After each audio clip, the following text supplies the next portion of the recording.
Hermann Ebbinghaus came to be known as the founder of experimental psychology and memory through these contributions, of which we will talk about three.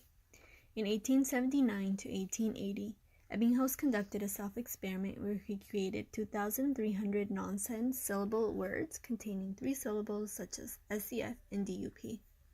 He attempted to learn these words until he achieved perfect recall, then recorded how many he was able to retain after specific time intervals. He also noted the number of trials needed to relearn the syllables upon forgetting them.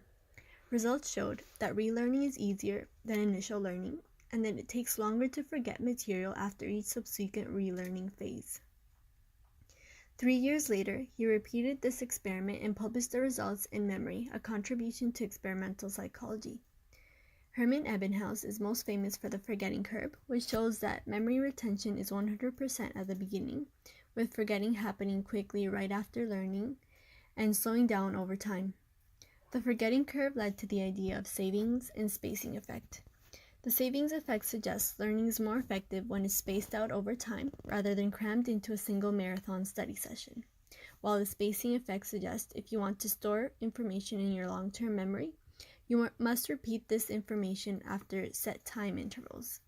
The spacing effect describes how long the intervals should be to make learning as effective as possible. His experiments empirically demonstrated that it's harder to memorize material that does not have significance or relevance to the learner, as well as that increasing the amount of material to be learned usually dramatically increases the amount of time it takes to learn it, which came to be known as the learning curve.